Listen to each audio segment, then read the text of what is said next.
നമസ്കാരം. നിയമസഭാ വാർത്ത. രാജ്യത്ത് 1000 രൂപ, 500 രൂപ എന്നിവ പിൻവലിച്ചതിനെ ഉണ്ടായ പ്രതിസന്ധിയെ തുടർന്ന്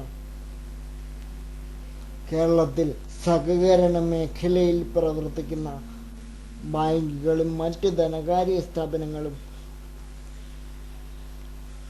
അനുഭവിക്കുന്ന ബുദ്ധിമുട്ട് ഒഴിവാക്കണം എന്ന് ആവശ്യപ്പെട്ടുകൊണ്ട് കേന്ദ്രത്തിൻ്റെ നിയമം പുനഃപരിശോധിക്കണം എന്ന് ആവശ്യപ്പെട്ടുകൊണ്ടുള്ള പ്രമേയം നിയമസഭ പാസാക്കി. പ്രമേയത്തെ BJP MLA രാജഗോപാൽ എതിർക്കുകയും മറ്റുള്ളവർ ഏകകണ്ഠമായി പ്രമേയത്തെ അംഗീകരിക്കുകയും ചെയ്തു. അങ്ങനെ സ്പീക്കർ ശ്രീരാമകൃഷ്ണൻ പ്രമേയം അംഗീകരിച്ചതായി അറിയിച്ചു. കേരള മുഖ്യമന്ത്രി പിണറായി വിജയൻ ഈ മാസം 24-ാം തീയതി സർവകക്ഷി സംഘം കേരളത്തിലുള്ള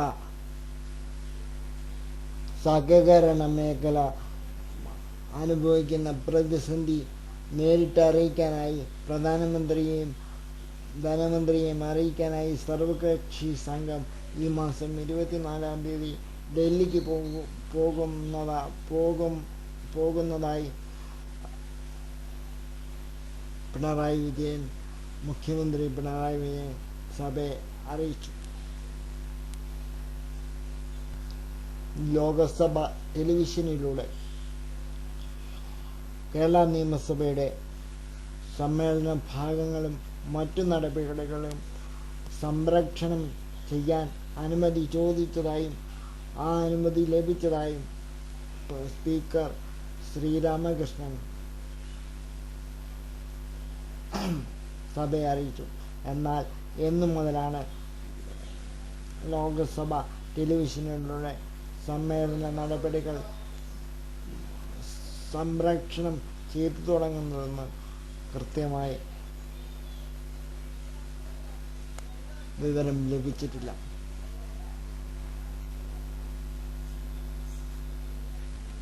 നിയമസഭാ സമ്മേളനം ലോകസഭ ടെലിവിഷനിലൂടെ സംപ്രേഷണം ചെയ്യുന്നതിനെ അനുകൂലിക്കുന്നതായി മുഖ്യമന്ത്രി പിണറായി വിജയൻ സഭയെ അറിയിച്ചു. നിയമസഭാ വാർത്തകൾ കഴിഞ്ഞു. നിയമസഭാ വാർത്തകളുമായി നിങ്ങൾക്കൊപ്പമുണ്ടായിരുന്നത് ഞാൻ ഉന്നയിച്ചു.